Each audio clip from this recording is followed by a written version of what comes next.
welcome. This is the podcast for Grief and Potluck. Today, I am blessed to have Amy Charbonneau, as I carefully try to pronounce that right. And we came together through a mutual connection, and you have started a website called Light of Death Coaching. Correct. So, how did that come about? How did you get into Light of Death coaching? What is that? Basically, it's helping people plan for their someday death. I've experienced a large amount of personal and professional death in my life. And the common theme that ran through all of it is I saw how ill prepared we are for death. I experienced my personal loss of both of my parents in the last 10 years. And it has been a journey to get through that and to understand the caveats of an estate and someone's life and what their wishes are and all of those things. And so for about 24 years, I was a paramedic firefighter, and I saw death all the time in the field. So I experienced death on a regular basis, and it didn't matter if it was planned or expected or sudden and traumatic. The situations that followed were very similar. People did not know what to do. They didn't know what to expect. They didn't know where to start. And then they were overwhelmed and consumed with grief and a laundry list of death busy work to basically get started on in probably the worst situation they could be in, under a veil of uncertainty and doubt and anger and frustration and all of these different emotions. And you have to make really important decisions about someone's life. And I just kept saying, why do we not have a playbook on this? Why do we not have at least some general guidelines on what to do, what to expect? So from that, I kind of tried to create what I call a death style. So, we build a lifestyle, right? We care about how we dress. We plan our homes. We remodel things. We plan all of these elaborate things to make our lifestyle look a certain way. Right. But we do not put any effort into our death style. What do you see your death being? Yeah. We don't. The hard part about it is you don't actually necessarily get a timestamp. You don't know when your time is going to expire, so that makes it a little more difficult. Some people do know that, but it really talks to more of the level of what are we afraid of about our death, in why we can't talk about it and plan it and share those key information pieces with our families. So that is kind of my take on at least where to start with this. When this process started for me, with my mom died slowly, we got time to plan for her death. And I'm an overdoer. I'm definitely an overdoer. And, I thought, we're going to make everything perfect. It's going to come all together. And I could tell you that through looking back now, I thought I was very organized and I thought I was very prepared. I was actually pre-grieving, and then I didn't get to actually grieve her loss when it was done for about 3 or 4 years, since she's been gone since 16. So I really kind of grieved a lot this year as well. And I look back now and I realized that all of that busy work I was consumed with really didn't get to the core of it. I still didn't do it correctly. I still didn't do it right. I still didn't ask the things I wished I'd have asked. Okay. I didn't get to the topics that I really wanted to know. I got to the surface things, the very logical things that needed to get done. Yeah. And yet there's still a lot of the questions I wish I'd have known, why she wanted things a certain way, what she wanted, and what she wanted done with their legacy of belongings and things that have story and have energy tied to them. I mean, we have a legacy we leave behind, and whether that's in our memories, but a lot of it's in our belongings, and our belongings hold so much energy from someone's life that they worked for, those things. And it's very difficult to just kind of pass those things on. So I got very stuck in that part of the process because I felt like I had to honor every single thing that was passed me.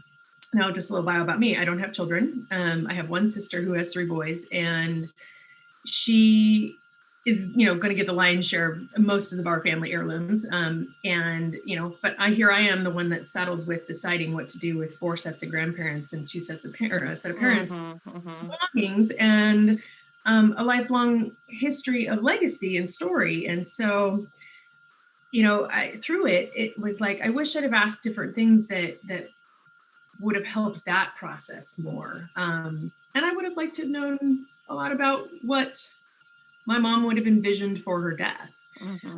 We talked about her funeral preparations and who she wanted there and who she didn't, what she wanted played, and the basics of things, which I think even aren't basic to a lot of people because they don't get a chance to have those conversations before, or don't have the ability to have those conversations before, too scared to.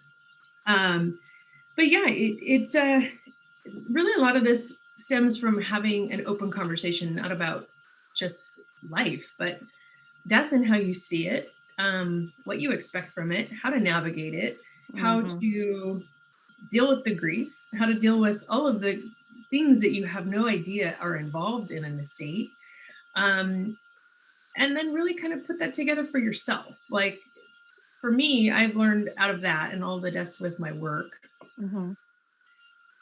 that if I'm prepared and I can provide the basic knowledge for my family, for my sister, essentially, if she outlives me, to manage my life, here's my playbook, right? And that part's not new. I'm not recreating that. That I have referrals for a lot of that stuff because somebody has put together a very comprehensive book that, has a lot of the information, what documents you need. That stuff's not new. It's really kind of the playbook part of it for me is the steps before you die. Okay. Accepting your death, and then planning it and how to figure out how to gather those things, what's important. And not everything works for some people. Like I'm a very tactile person, so I'm a file person. I have to have it in hand. I am not a digital person. I don't trust that it's out there. Yes, but I still print a copy and I put it in a file box, and I carry what I call a death box with me, for myself, and that has all the pertinent information in it. But some people don't thrive that way, and we're in a definitely digital age, so it's very difficult to find that. I mean, if you were going to clean up someone else's life and you're not a direct relative, and even if you are, you may not actually have any ability to find out where their paperwork are, what they have in place. Do they have insurance? Do they have wishes? It's lost in no man's land. Right. And if you're not an organized person, it makes it even harder on the person that has to establish or undo someone's life. So the biggest gift you could give to your family is basically a playbook that says, here is everything you need to know for my life. And they know where everything is. They know where they can go to get it. They may not have every piece of information, but it's a start. And it's something that they can take and go, okay, I don't have to start thinking about all these things right now. I can actually take a time to breathe, grieve, accept the fact that they're gone. And then I can start working on the things in chunks and pieces and have a map, basically, have a guideline to go through the steps of what's going to be next. Obviously you have to get burial plans and all of those things kind of rolling right away. They're timely, but the rest of it doesn't have to come immediately. When money is involved, of course, if you're the estate person and you have to then manage an estate, I highly recommend having at least one person that you trust or someone to be on an account that has a small amount of money in it that can manage your life for a period of time until probate is either finished or something along those lines. If you have no money, it's a cost to the person that has to run the estate. It really is. It's definitely, it's not something everyone can afford to do.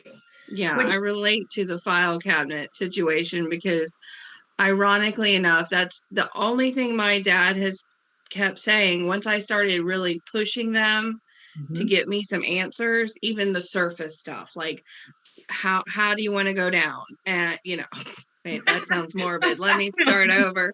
You gotta laugh about it though. Yeah. I like that. Are we, cremation? What are we doing? Et cetera, et cetera. The just the bare basics of the umbrella situation. And then all he would like to say to me is, it's in the file cabinet. It's in the file cabinet. I'm like, what is a file cabinet? At the end of the day, that's great, but I don't know.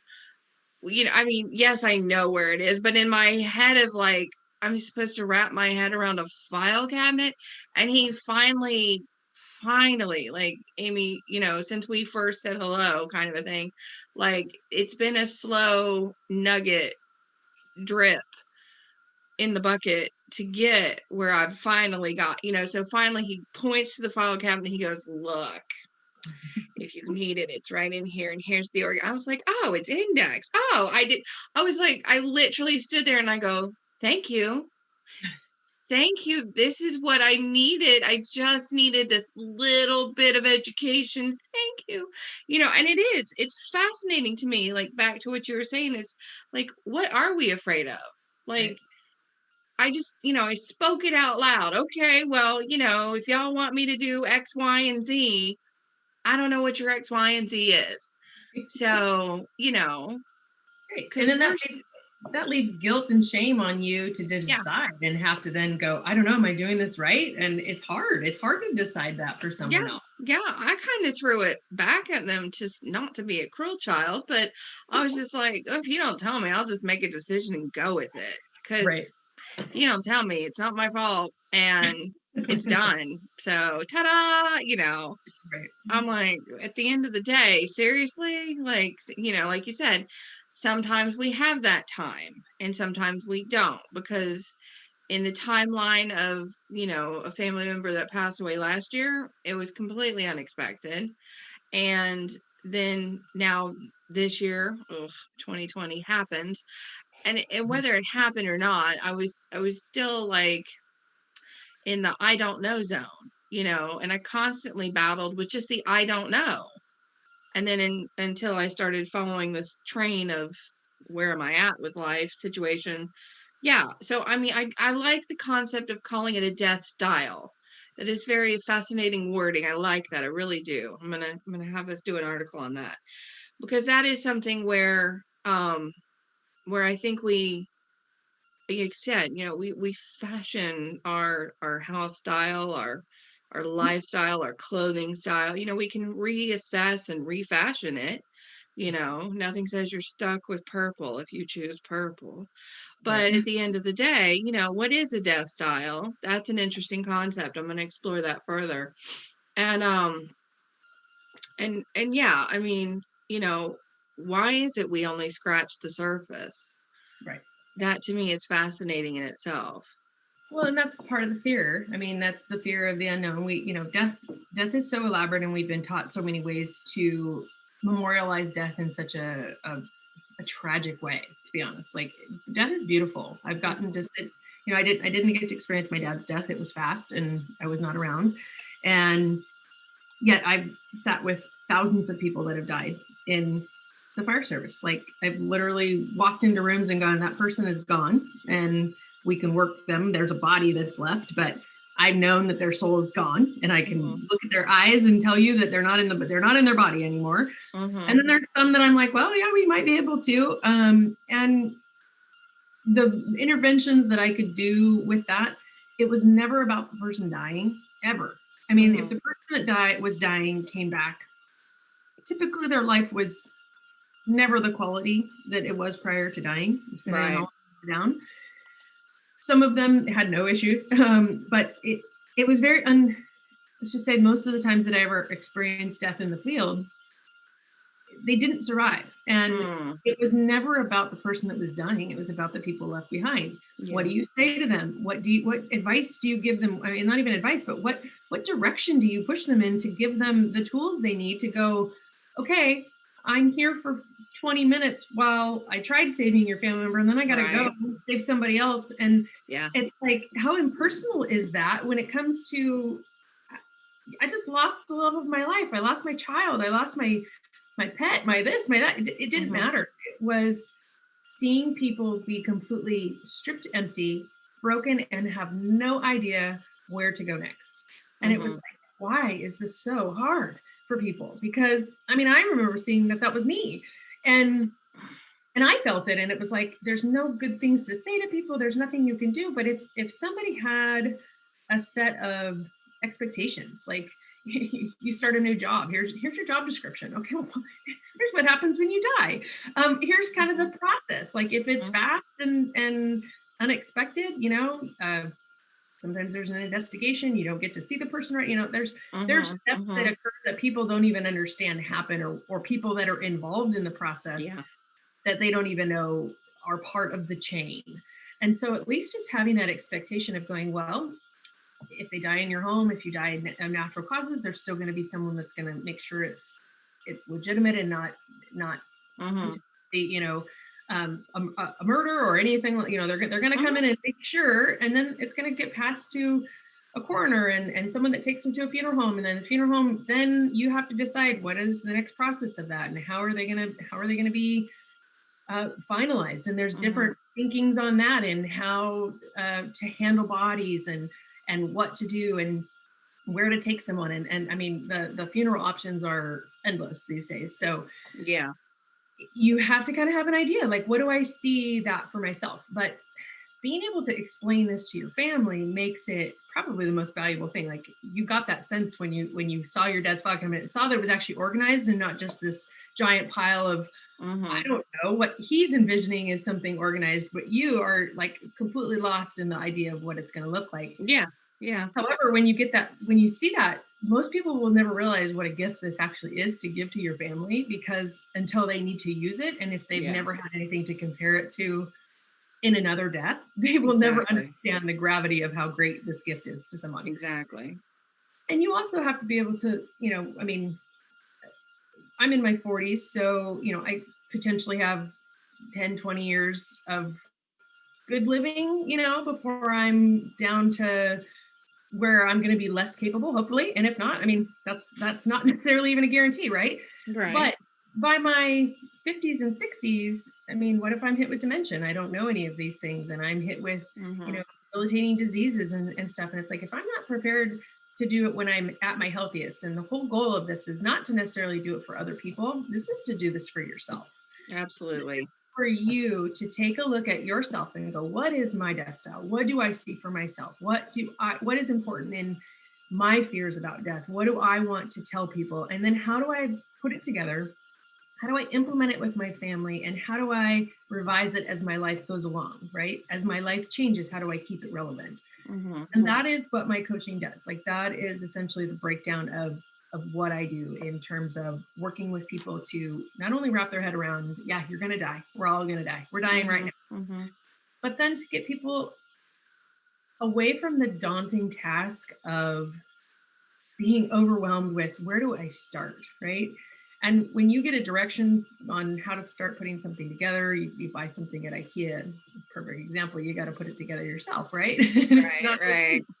yeah. So you got to have direction. You have to have instructions, and we just don't have that for death. And so, I mean, I know that there's different entities and stuff out there that have it, but I haven't found anything that's kind of comprehensive for me, that works for me. So I had to kind of create something for me that worked. And it doesn't work for everyone, but at the same time, that's where I become the conduit to be like, okay, what do you need? What is your religious belief? What is your Mhm.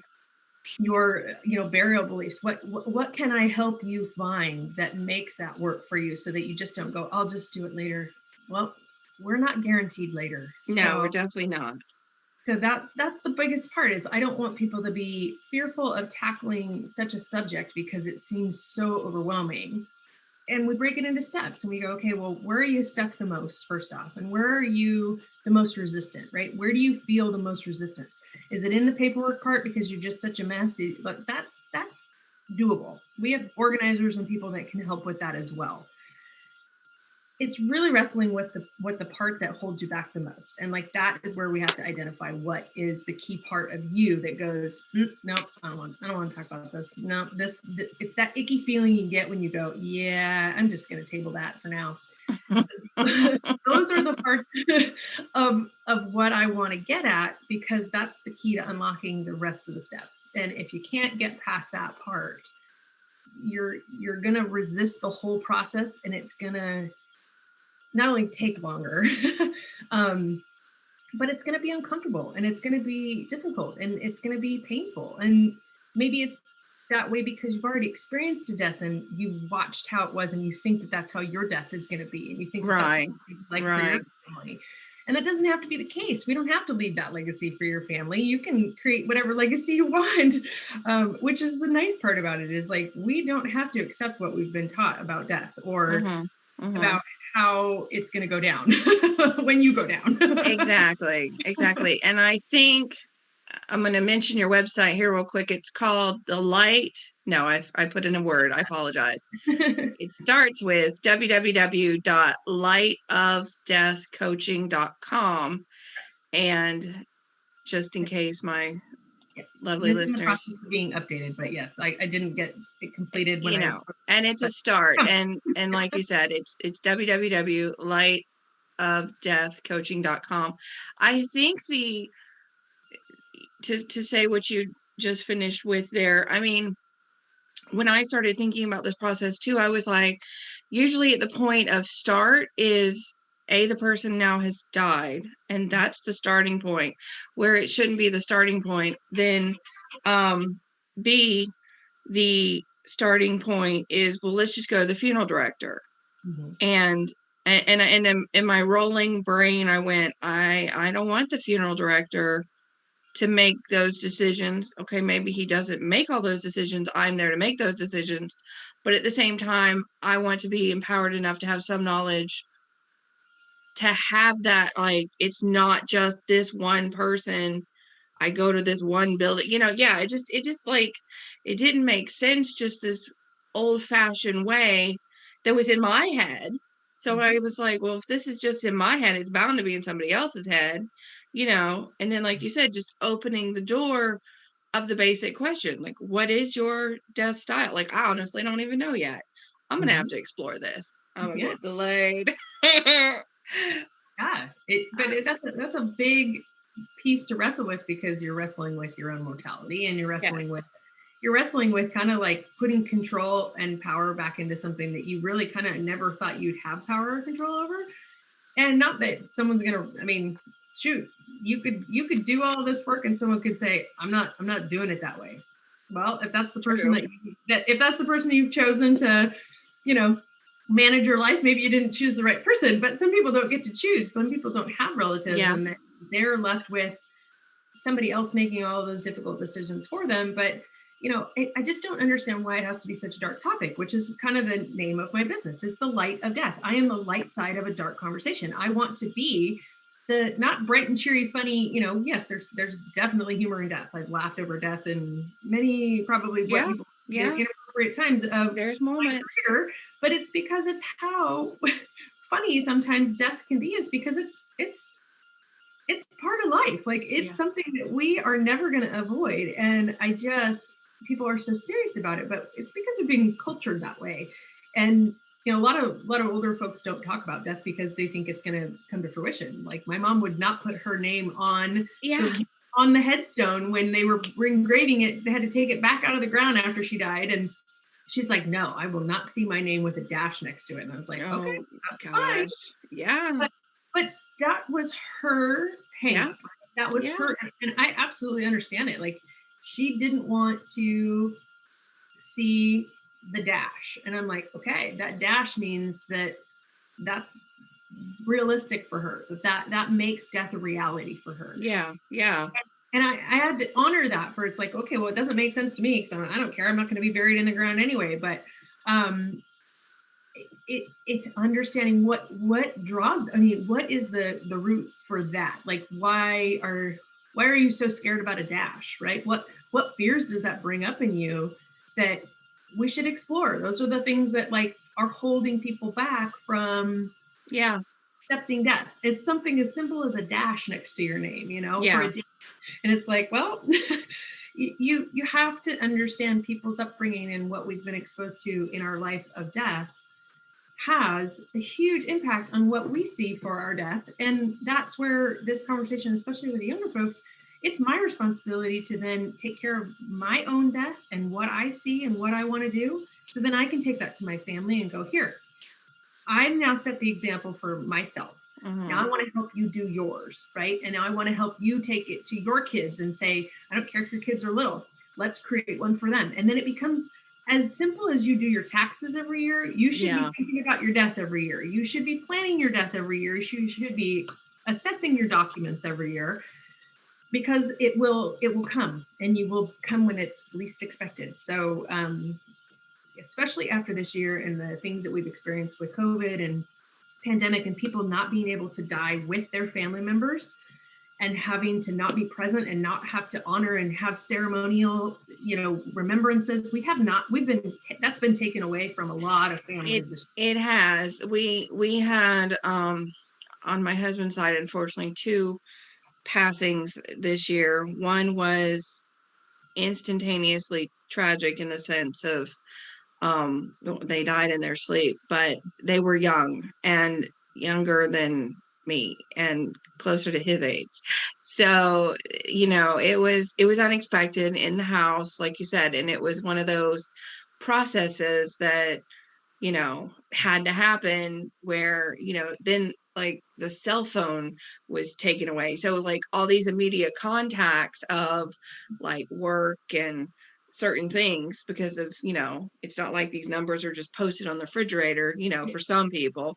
For me it is, because I'm like, well, what if I need to get in touch with you at work, but obviously, for your parents or whatnot. So, and it was tragic how it all panned out. And recently, unfortunately, we lost grandmom, which was my adopted grandmom from on his side. But luckily, like, all that was plotted out. Like, at least 2 years ago, things got started in that direction with her health declining as far as things. So yeah, we just kind of assume with the elderly to get that process going.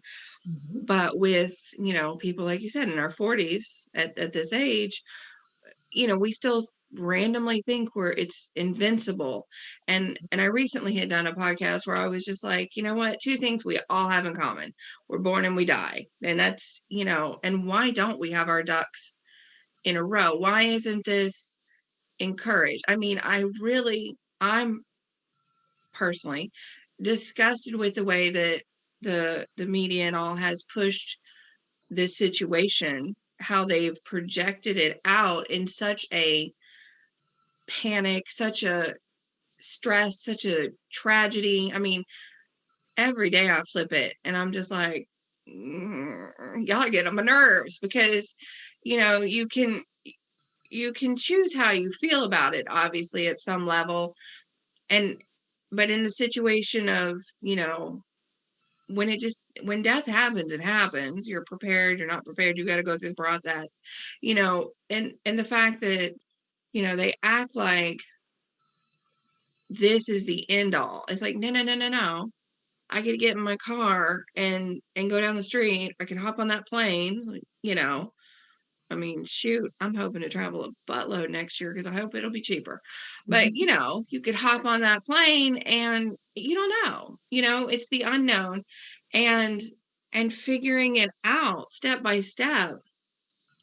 Like, my first conclusion was, like you had drawn to the what is the fear behind this? My first conclusions when I started thinking about this in the whole was, as Americans, like, we've turned death gory. We've made it grotesque. We've really put a big scare on it. We've made it dramatic. And dramatic. Yeah, Yeah. and it's like not pretty, disgusting, gory, nasty, gut blood wrenching everywhere. Ugh, and so obviously you're like, I don't want to think about that, because you can only think about it in certain formats, like the really disgusting, the really nasty, the really grotesque, not just like, oh, well, they were asleep and they passed and that's tragic. But oh, that was pleasant. That was way more peaceful than this nastiness, that gets put in our minds. And I really noticed culturally, one of the benefits of doing now what I've decided to do was learning about the different cultures. I mean, in Sweden, they think about things from that whole like ecological standpoint. They've been on that way, way ahead because they've got minimal land. So, you know, they're already on that whole green burial lineup of things. And Merry Christmas, you're not going to be in that grave 25 years from now. So they're going to put somebody else in it because that's the way they roll.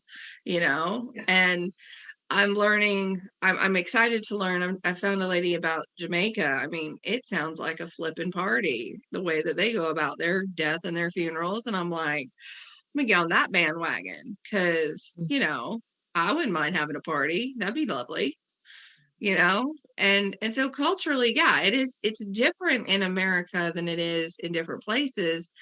And I find it fascinating how we have stepped back from it.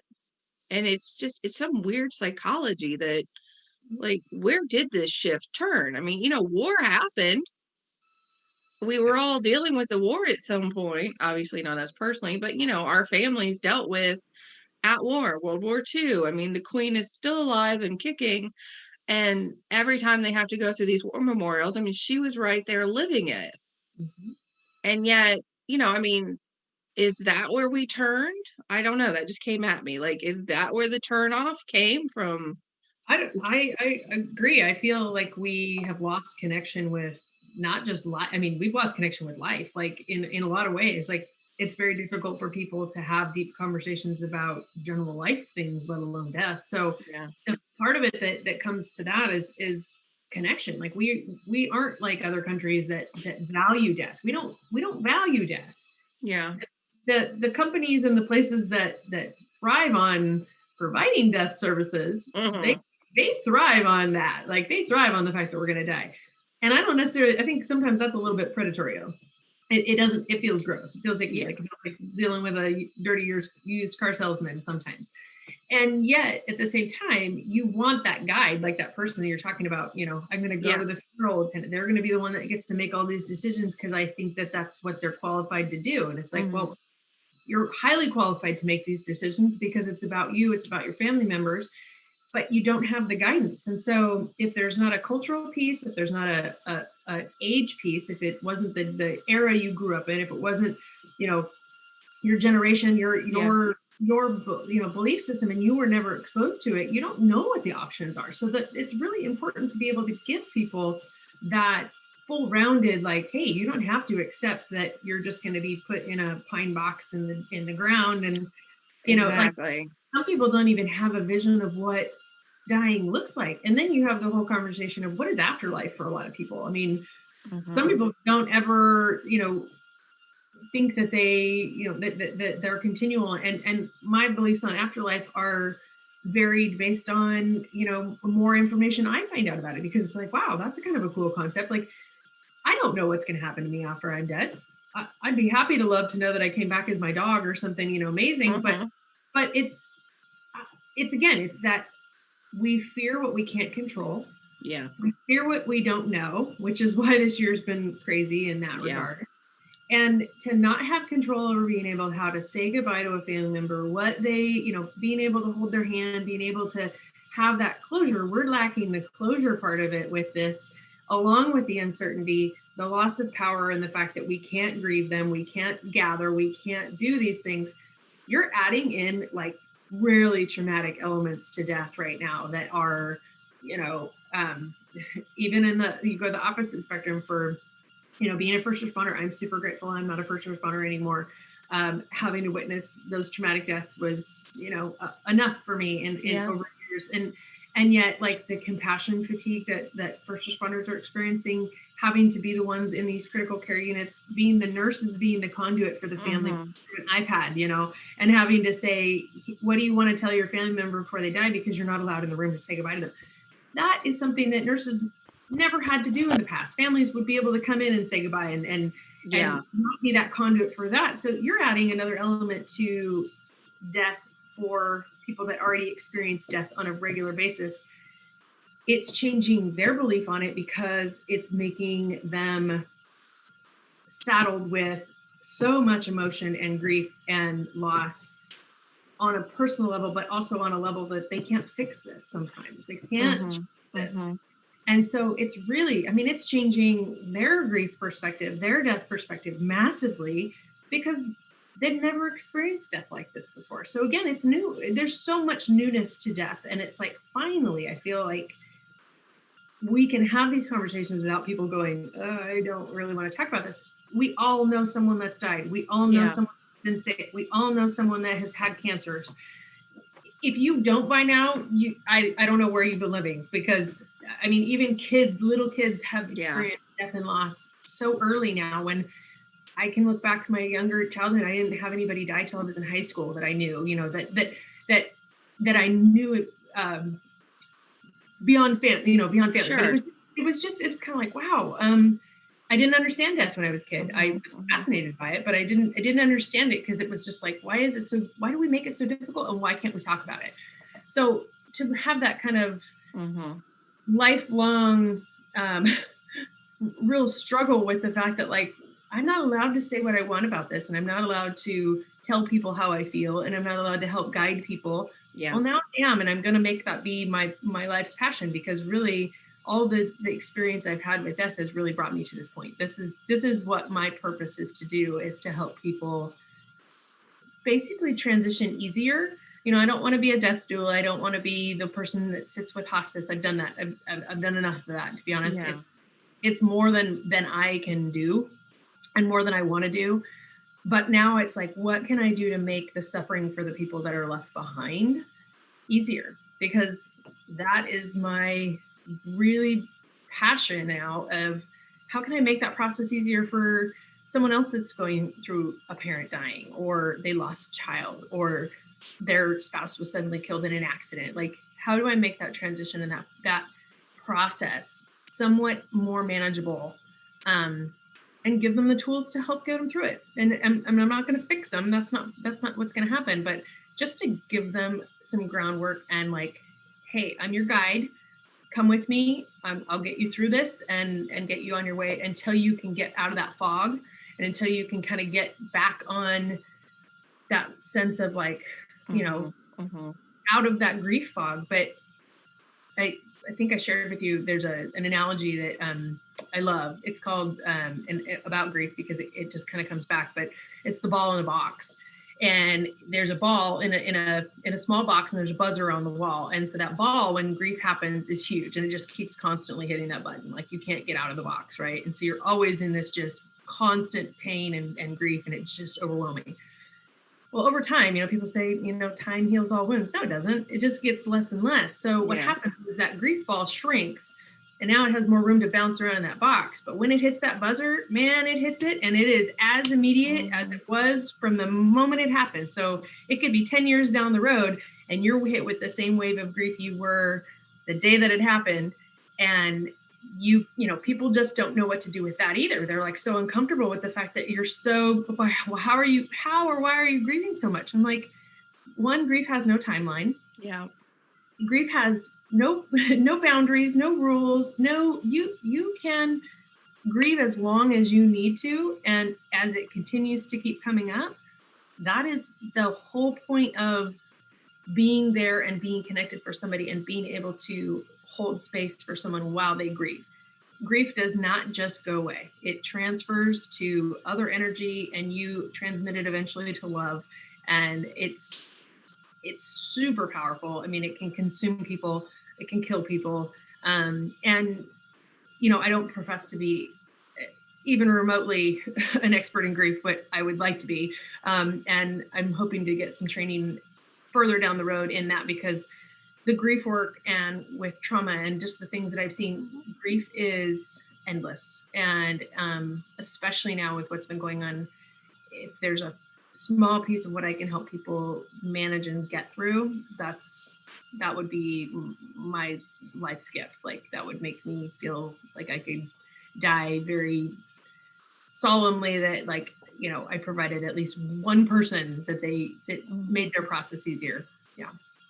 Well, I can relate to that, like the not being able to be there in grief situation, because that at first when we experienced the younger person passing away, like of course it hits you and you're like, oh, and then you feel the sadness, and then you kind of anticipate that you're going to cry about it.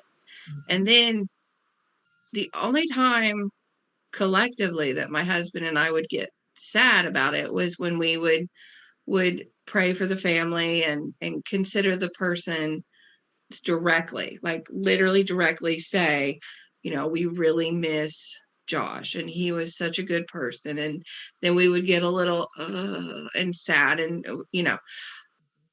but then that was it. Like, I mean, we anticipated a lot more coming out of our eyeballs and a lot more just because I mean, he was a young guy. He was really close to, I mean, they were like, brother cousins basically for their age. And we anticipated a lot more sorrow coming out of us, but due to the not being able to be there until a little later, and then plans change because sadly, I mean, like the whole we're going to have a memorial service and X, Y, and Z is going to happen. And then unfortunately, somebody in the family got COVID, so that restricted them again. So then, like, by the time it was done with round second person got COVID, it was just like scrap having a service.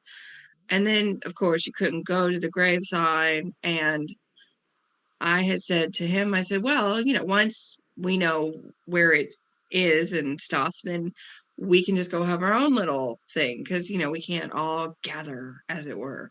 And I mean, and even graveside, and it's crazy to me the general restrictions that have been placed upon us, even in death, even in the most tragic sense of needing to experience loss. And sometimes obviously in certain persons during this year, rules were broken for certain people, and I think that can be more frustrating for those who are experiencing the death of a loved one and have to comply with what got shoved out of the way for some people got shoved back in for everybody else. And so it is where the tragedy of the general 2020 and having experienced death. But I think guidance, like and like you said, just having someone like a tax situation, not to compare it to taxes, but in the circumstance of just helping you take a step and then take another step and then just knowing that there's somebody there. Because yeah, I mean, sometimes there's so much that the person who's actually the one who's gone is gone, and they were like, it is what it is. And I'm like, just the daunting task of some things is overwhelming because, sometimes it's not just a person and their belongings. It's Right. it's much more to whatever there is. Yeah, it's a complicated life Yeah. sometimes. Yeah. Well, and And you don't hire, I mean, you hire for a lawyer when you need a lawyer, you hire a tax consultant when things get a little more than you can manage on your own. We hire people that we consider to be experts in something, right? And yet there are death workers, there are plenty of people that work in this line and have valuable tools to share in how to navigate every process. Like if you think of death like a tree, right? Death has so many limbs and branches off of it. I couldn't come up with every scenario or option of every potential thing that could happen in a death, but at least just to get it broken down, like you were saying, so that somebody can go, okay, I feel overwhelmed and there's all of these branches I could go and, go down. And it's like that branch leads to another branch and a smaller branch. And it's like, you get lost in that tree forever. It's like, okay, well, let's start on one limb and let's work our way backward. Let's make ourselves ground back to the beginning and go, okay, where are we going to start from, right? Like let's make it manageable.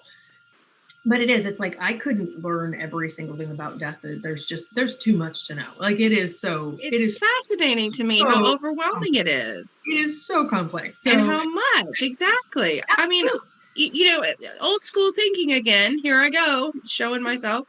But it's like you get dressed, you wear black, you go to the funeral, you put it in the ground, and then you got to deal with the crap that they left. Okay.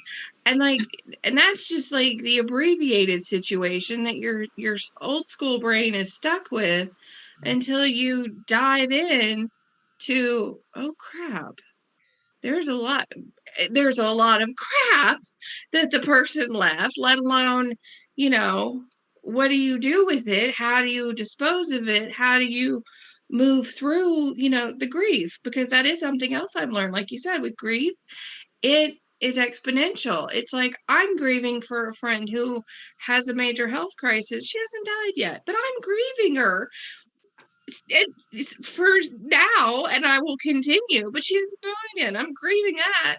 I think, unfortunately, more so than some unknowns, and in the general scheme of like just taking step one. Right. And I have another lady who her husband passed away 4 years ago, 5 years ago, and it was cancer, and it came back, and so and even having the time, her grief is still very prevalent. Like, they were wrapped up together. They had a business, they had things going on, there was a lot of wrapped up togetherness, and it's fascinating to me how, the timeline of grief, it doesn't have to stop.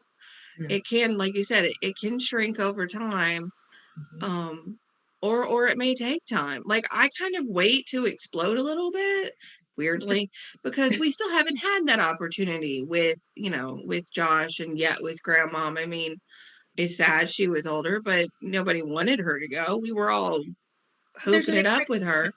there's an expectation. We Yeah. expect older people to die. We don't Yeah. expect younger people to die. And so that difficulty you're feeling for your friend that you're pre-grieving for, that should tell you right there, that feeling, that whelming you have, that welling up of emotion, that you are pre-grieving something you know is coming, okay? That should be your cue to go, I want to spend quality time with this person. I want to ask them these important questions. I want to take the time with them to do those things that you will not have regrets about after. Mm-hmm. That is your body telling you, hey, this is your instructions. I'm going to make you emotional. I'm going to make you feel this because this is your warning sign that this is not going to last. Not everybody gets that. You didn't get that with Josh. You didn't get that with your family because you didn't get the opportunity. We should be living that way every day with people, Yeah. right? That's how we should be. We don't. We live in fear. We don't want to connect that way. We fear vulnerability. We fear the shame of it, all this other stuff. But when you get that sense of like, I'm suffering a loss, and I feel like we're all suffering a loss with a lot of things in. Mm-hmm. Mm-hmm. She froze for a quick minute right here, but she recaptures. I'm not grieving the loss of not being able to connect and go to dinner or whatever. I'm grieving the loss of family and stuff. Mm-hmm. And so it says my thing's unstable. You're grieving memories. I'm grieving what I used to have. So it's not that I can't go out to dinner. It's because I can't go out to dinner with my parents. Like, it's tied together. It's really, grief intermixes, and it kind of like locks into events where all of a sudden it comes out of nowhere and hits you, and you're like, whoa. Mm-hmm. And then you really have to kind of look at that and go, oh, I understand that, and I can transmit that pain to something else, transmit it to love, feel it, which we numb all the time and don't want to feel. So it's really getting vulnerable. It's getting open. It's having those hard conversations with people. It's asking the things you really want to know. It's finding out what matters to you and what matters to them. And it's having that fortitude to be able to look somebody in the eyes and go, hey, I know we're going to die someday. I want you to know this. I want to know this about you.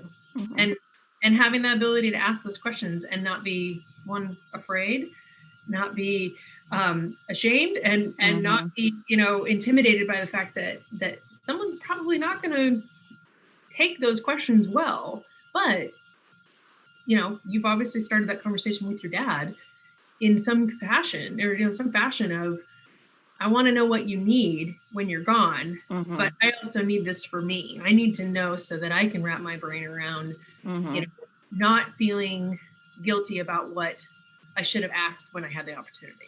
So yeah, it's so complex, but it's beautiful. I mean, I wouldn't change the deaths I've been a part of because they've all taught me something. I wouldn't change anything. And yes, there's people I would love to have back. There's people that I would love to be able to see again and do all of those things and have those extra opportunities. But those situations just remind me that it's really important that I do those with the people that are still here now, myself, that I convey what's important to me to people so that they know, and they know how I feel about life and how I feel about death and how I struggle with both. And so, yeah, it's really, it's an honor to manage someone's death.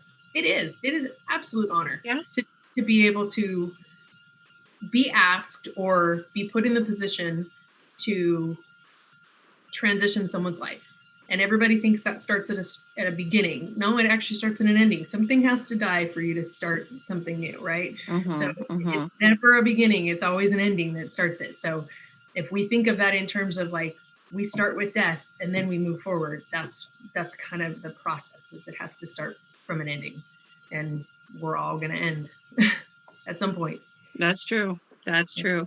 That was beautiful. Amy, I really, really appreciate you taking time out. Again, the website is www.lightofdeathcoaching, and there to guide is definitely the way. I think it's a great service that you're going to be sharing with us, and I thank you so much. And thank you so much for joining us on this issue of Grief and Potluck.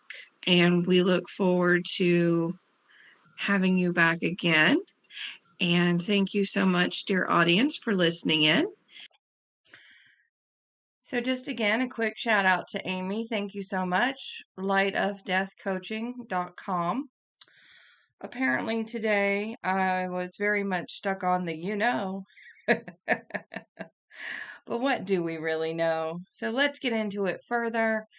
And I look forward to having another conversation with you guys on the podcast, Grief and Potluck. Thank you so much for joining us.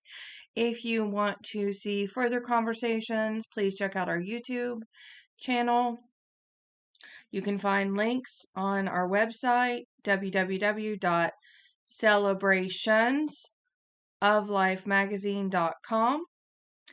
And this will be posted on Wednesday, December 9th. And hopefully we will be having future conversations with Amy, as I feel she is really onto something here, and regarding future conversations around our death style. So thank you again, and we look forward to talking with her soon. Thank you so much for stopping by. This podcast again is Grief and Potluck, brought to you by www.celebrationsoflifemagazine.com. This is Ginger, signing off for today.